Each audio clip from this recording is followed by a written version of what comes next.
Well, hello and welcome back to our talk on negotiation. And this time I am very happy and thrilled to have Joshua Weiss visiting. And Joshua just released a brand new book that I studied with great interest. Obviously, there's so many books out there on negotiation, but this one really caught my attention because it is truly good. And I can say that without being sponsored by Joshua. So, Joshua, welcome. I'm so happy to have you here today. Could you just share a little bit about who you are and your background for our viewers? Sure. Well, thanks so much for having me. It really is a pleasure. So I pretty much have sort of three buckets of things that I do. The first is that I run a project at Harvard at the program on negotiation called the Global Negotiation Initiative with my colleague William Ury. We work on a lot of international negotiations and other kinds of fascinating projects. The second is I have my own consulting company, so I do a lot of work across the board from governments to nonprofits to for-profits, you name it. And then the third is that there's another university, a smaller school, that approached me about 7 years ago to create a master's degree program for them. It's called Bay Path University, and so I developed that from scratch, which was really a lot of fun. And it's a master's in leadership and negotiation, and it's entirely online and has been since the beginning. So Right, I right. a lot of fun things going on, and a lot that I really am very blessed to have these different pockets of things happening that fulfill different parts of me, and hopefully I fulfill different parts of those as well. So you are living and breathing negotiation, really, right? I am, and I can't get enough of it. So I'm one of those addicted people. So, Joshua, a quick question: are we good at it as human beings? I mean, are we actually realizing the importance of negotiation in general? I'm not talking about you and me, obviously, but Sure. everybody else. So the first part of your question, I would say we're not as good as we can be. I actually believe that everybody can learn how to negotiate more effectively, but we typically don't think that we can, and we don't pursue those avenues. So I think the potential is there to be very good at. I think the problem is that we don't invest in it. We don't tend to think of negotiation as our first means of dealing with a problem. We tend to think about calling a lawyer. Perhaps at the nation state level, maybe we tend to think about the military option before negotiation. Hmm, So I think we have the potential. I don't think we're exercising it in the way that we could. hmm, I'm happy to see that that's changing slowly but surely, but I hmm, think we have a long way to go. hmm. As I said in the introduction, Joshua, I got your book. I read it and I really like it. I love a book that actually is based on a lot of real stories and stuff that really happened. What was the reason? What was the background that you got the idea of doing a book on negotiation with this topic? Yeah, well, it's an interesting subject. I mean, the reality was that when I first started working at Harvard back in the mid 1990s, I used to have the privilege of going to these faculty dinners, and there would be maybe 25, 30 people there, and the folks there would be working on all kinds of really fascinating negotiations, Hmm, and I got a ton out of it. I really loved it. It sure. was really amazing, and yet I kept thinking to myself, um, the 25 or 30 people in this room are privy to this, amazing experience. And it's such a great way to learn Hmm, how to do things better, more effectively, and what great negotiation looks like. And I always thought to myself, if I had a platform where I could try to share other real world negotiations so that the broader world could see not only how effective negotiation could be, but to dispel a lot of the myths that exist out there when it comes to negotiation. I feel like there are a lot of people who see negotiation in very limited ways. They really associate negotiation with compromise and giving up things that they really need. hmm, And instead of trying to use theory or to try to persuade people through different means, I thought, better to share with them real cases where that hmm, wasn't what happened. What happened hmm, was creativity. What happened was problem solving. What happened was doing things differently. hmm, And in that way, people would learn the how of really effective negotiation. hmm, Because, it's easy to dismiss a theory or an idea. It's impossible, in my mind, to dismiss an example, a real example that happened, hmm, hmm, and the things that made it effective. And I think that hmm. when people read this, my real hope is that they'll look at this and say, that's really not what I thought effective negotiation was all about. Maybe I was. Yeah. And I think you're right about that, Joshua. That's my hope about this book as well. And it seems to me that it could serve that purpose. Now, the book is full of so many great negotiations, an example of great negotiations. Do you have a favorite one? Is there one of the stories in here that you feel like this is just spot on? This is really illustrating how we can do negotiations so much better.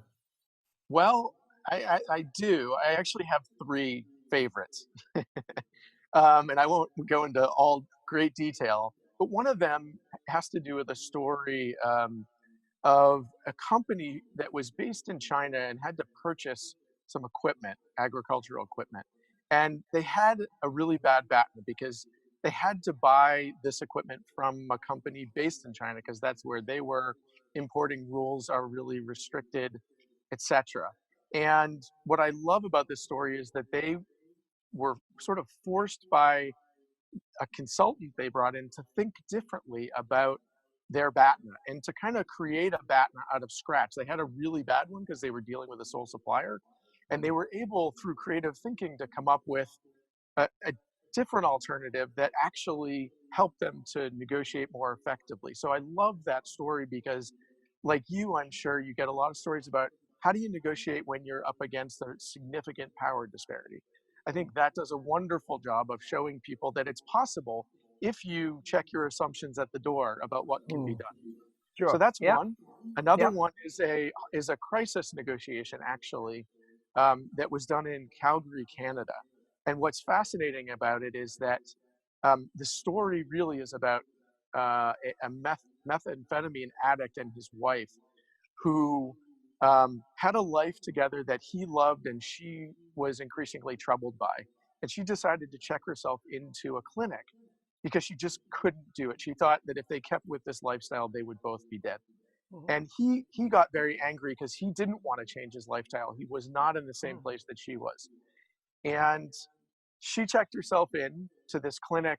He decided, and he was, hyped up on drugs at the time that he made this decision, but he decided he was going to teach her a lesson, the ultimate lesson, and he was going to hang himself in a tree outside of this clinic. mhm, And the story basically goes that this crisis negotiator showed up on the scene um, and engaged in this conversation with this gentleman who was up in the tree, who initially had said he would never come down unless mm, it was in a body bag.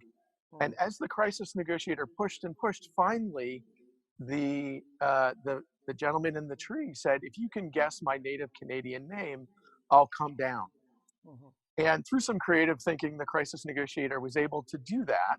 I won't give away exactly how, yeah. but what it all came down to was about face saving.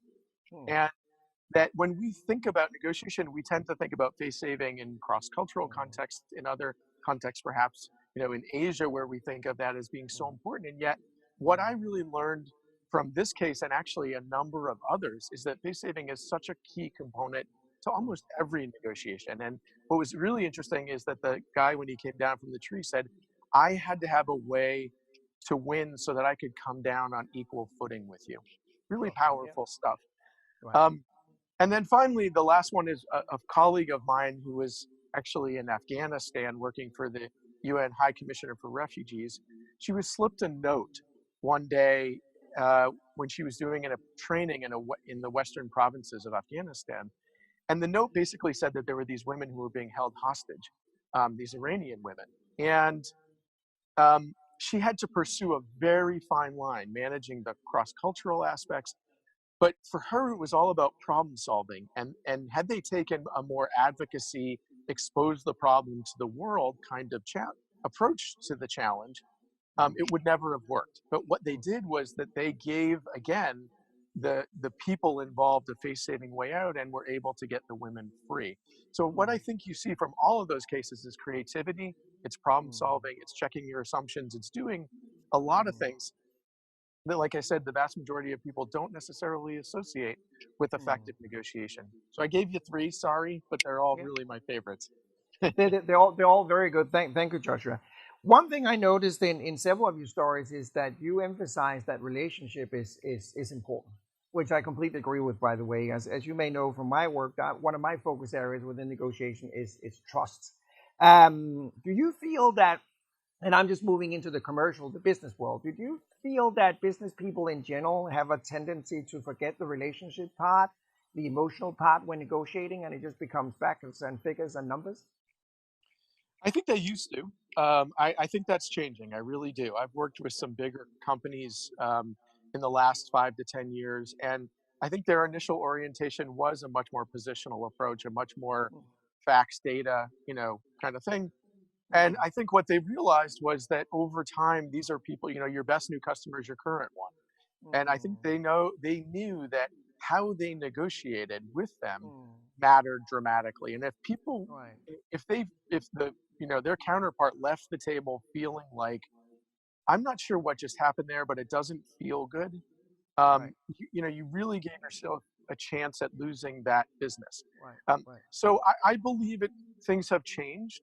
I see that the world has sort of shrunk, and Mm, reputationally, people are mm, understanding that if you negotiate that way, um, mm, it's going to cost you in the long mm, term. And in the book, as you say, I make a really, in my mind, what's a really important kind of distinction that if you go for a short-term gain at the expense of the long term, you're going to mm. lose every time. It's Right, walking, to me, the best negotiators walk that line, right. and they still meet their short-term needs, but never um, at the expense of the longer term relationship. They catch themselves and they realize that if I do this, I'm really shooting myself in the foot. So Right. I think things have changed. That doesn't mean you're not going to run into some entities that still, take that approach. But I would say that Mm, the vast majority of the ones that I've worked with, they're always asking for more of an interest-based way of doing things because right, they see that as really good business sense. right. Very interesting because the organization IACCM, the International Association of Contract and Commercial Management, just did a study among their 70,000 members globally, and that study actually came out saying that a increasing number of the members want more collaboration in general. They want more transparency. They want more honesty, and that is actually the first time that they have seen that incredible growth in people actually stating that clearly and verbalizing that that is a need. Which actually leads me on to another question, Joshua. That is your colleague William Ury. He wrote, obviously, the very world famous book, Getting to Yes. And I've seen that book everywhere, obviously. It's one of the bestsellers of all times. And I've been provoking some people by saying it's a great book, but it doesn't really work. And what I mean by that is so many people have read that book that preaches collaboration, and then they go straight into a negotiation and are zero sum orientated, combative, and all of the things they shouldn't be. Is it your hope with this book that your book that you can actually push that even further and actually through the example tell people that collaboration is superior? Um, yeah, I mean, I would certainly say that, the collaborative efforts that are outlined in the book, I really do think highlight the notion that each side in a negotiation has to get what they want. Otherwise, they simply, aren't going to say yes. Now, that doesn't mean they get everything they want. It depends Yep. on the level of creativity and things along those lines. I think getting to yes, um, I think the biggest thing that getting to yes did is it changed the landscape because to that point, most people just thought that there was one way to approach things. And if Mm, you look at studies and research on the comfort level mm, related to negotiation, it's not high. The vast mm, majority of people find it a very anxiety producing event. mm, So I think that, and I also think that, a lot of people who maybe read Getting to Yes, I've often heard people say that sounds like a nice approach to negotiation. And mm, to me, it's not about being nice, it's about mm, understanding what really matters. mm, And I think that my experience is when people try that approach out, mm, when they, you know, invest in the interest based approach to things and they see it work once, then mm, there's an aha and there's a mm, shift. mm. And so I think, the reality is over time, I mean, it's been on the bestseller list since 1981. So I Mhm, think there are a lot of people who do see the value and the merit in it. I mm. think like anything, um, it's hard to change people's notions of what effective negotiation looks like or effective Right, anything looks like. So right, I think you're always going to have the skeptics. And, there are certain cultures where the getting to yes approach doesn't quite fit. It's not as barter oriented. And so in those places as well, it's an right, uphill battle. right. Another question I want to ask you, Joshua, is a question I get quite often from clients and students around the world saying, what about the future? You know, technology and human beings. I even meet lots of people who are saying perhaps they are really just doing what you're saying. They find negotiation uncomfortable because they're saying, let's hope that computers can do negotiation for us in the very near future. How do you see that? Artificial intelligence, computers, technology, and human beings, and negotiation, all of that. Big question, but Yeah. what's your feeling about that? Yeah, it's a big question. It's an important one. And I don't think there's any question that, first of all, technology in general is having a significant impact on negotiation and how we approach it. I actually did a TEDx talk, and it was called The Wired Negotiator, and it was Mhm, focused on this very subject and mhm, actually trying to dispel the notion that face to face negotiations are always better, always superior to those that are technology generated. yep. Um, and again, part of the reason that I made that case is because I do see a lot of people have that anxiety I mentioned. And if they can, for example, use email and do so in a way where they don't feel anxious, where they don't feel the pressure, where they don't feel um, a number of those dynamics that are really weighing on them and causing them to make bad decisions, I think it's a good thing. I mean, of course, if you Google email and negotiation, you're going to find a whole list of things not to do, right? Mm, But if you use it well and you know how to use it well and effectively, mm, I think it can be a particularly good tool, just like video conferencing. I mean, we are now in a world where this is how most people are negotiating. And sure. so it's here to stay. I think AI is another level to all of this. Mm, And I think that AI will absolutely play a role.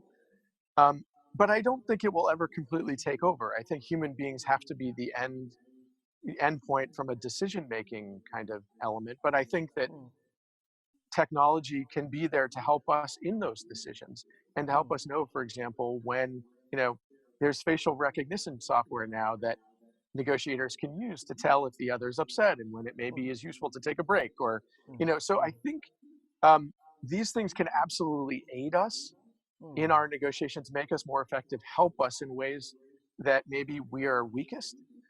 But I mm, think in the end, human beings should always retain, the right to decide what will happen, et cetera.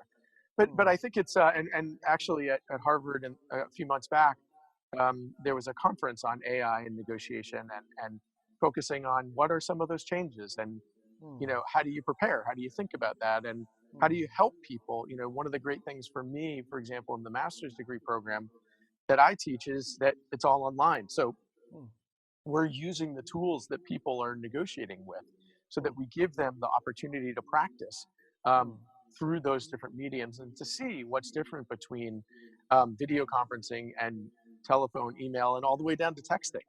Right, In right. my TEDx talk, I talk about a hostage negotiation and a police officer who was able to engage the process through text and got the Mm, person to surrender.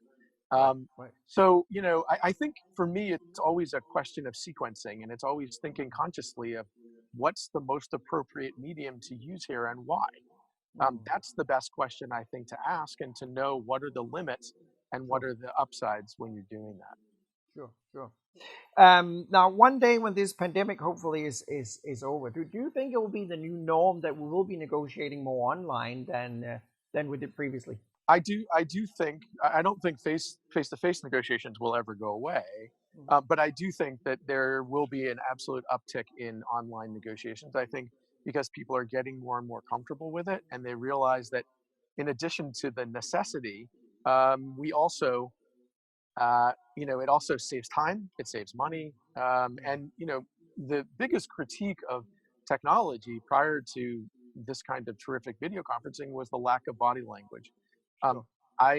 you and I negotiating right now, I can pretty much see everything I need to see, or the vast majority of it. Right, So that dynamic has been put back into the equation in a productive way. So right. I do think that there will be an uptick without question, and I think Mm, more and more companies and organizations will use technology and technological mediums to negotiate. right. Josh, we only have a few minutes left, but one topic I want to discuss with you as well, since you have a lot of global experience, is what kind of challenge would you say that we can face negotiating globally? Where the cultural aspect, I know this actually takes hours if we should dive into that, but if you should just give us a few bullet points, what you find is the critical thing that people should be aware of. Sure. Well, I mean, I think negotiating in different cultures poses a lot of challenges. I think the really most important thing that you can do when it comes to all of that is understand the culture that you're working with, and Mm, not the, and one of the real challenges is that when we tend to think about this, there are books like Kiss, Bow, and Shake Hands, things like that. We tend to look at behavioral mm, elements of culture, and we don't mm, look under the surface to what I would call deeper culture. There's a anthropologist named Edward Hall who wrote a series of books in the 1960s that are really, really relevant, and I would encourage folks to read them because he talks a lot about deeper culture, about the things that form the norms and values without being spoken. And mm, those can be views on time, views on relationships and how important those are, but mm, even more so, direct versus indirect communication patterns and mm, what's appropriate an appropriate level of emotions to share. Some mm, cultures, like in Japan, outwards of expressions of emotions are not appropriate, whereas in mm, Italy they are. mm, And similarly, direct communication here in the US or perhaps Germany mm, is more appropriate, whereas in places like South Korea, it's mm, not. You have to mm, talk around an issue and pick up on mm, meaning that's mm, there. So, mm, for me, that's really when I'm thinking about negotiating cross culturally. I'm mm, doing as much research as I can, but I'm also looking and listening very carefully for those deeper cultural things that are much harder to notice, mm. uh, but often hold the key and can be deemed so offensive that the negotiation ends before it begins. Right, Um, right. and I think when you add, and I also believe that when you add in the technology piece, um, Mm, right, technology and negotiating cross culturally in so many ways go hand in hand because we're coming into contact with more and more people on a mm, regular basis from these different places. So I think understanding the culture, but thinking deeper about what's mm. happening, and then also knowing the norms from a negotiation point of view when it Right. comes to that culture. Because some, as I mentioned before, are much more barter oriented and Right. less interested, perhaps, in the interest based way of doing things. So it takes a lot of thought to how do I shift someone Mm, from that culture to still honor mm. their way of doing, but to still maximize the gains that can be had. Sure, sure. Great answer. Thank you, Joshua. Joshua, if you should leave us with just one thing that you find is essential and critical for any professional negotiator, and I know this is a tough one, but what would that one thing be? The one recommendation that you would pass on to anyone? So I think the one recommendation that I would have is that, um, as I say to my students, half of your challenges are out in the world with the people you deal with, the dynamics, power, whatever. The other half, when it comes to effective negotiation, are within you. So I Mm, would really encourage people to turn the mirror inward and think about the psychological dimensions. You mentioned my colleague William Ury. He wrote a book a few years back called Getting to Yes with Yourself. And what his point was that we tend to negotiate with ourselves a lot. We talk ourselves out of things. We don't mm, assert nearly effectively for ourselves as we need to. And that is all about psychology. And so you have to understand the biases and the processes that are impacting your way of thinking when it mm, comes to negotiation. Because, if you go into a negotiation and you see every problem is a nail, you use a hammer. But if you see every negotiation as a problem solving exercise, then you're mm. predisposed to thinking creatively, differently, etc.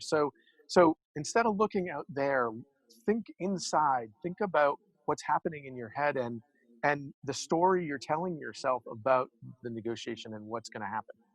That's a great advice, Joshua. Thank you. Now, I'm sure that people want to get in contact with you. How can they do that, Joshua? If they want to know more about your programs, your training, your consultancy, your master program, your book, where can we find you? I have a website. It's www.joshuan, as in Noah, Weiss.com. And that has all my services. It has all the books that I've published over the years and contact information, as well as a podcast that I did for a number of years, etc. So anything and everything is there. And I would love to hear from folks if you happen to get a copy of the book and read it and you like it or you don't like it. Um, let me know. I'd love to hear and look forward to it. And really thank you so much for having me. It's really been terrific. I'm sure people will love your book, Joshua. Thank you for doing it. I appreciate the book, and thank you for taking the time being here with me today. Thank you so much. You're most welcome.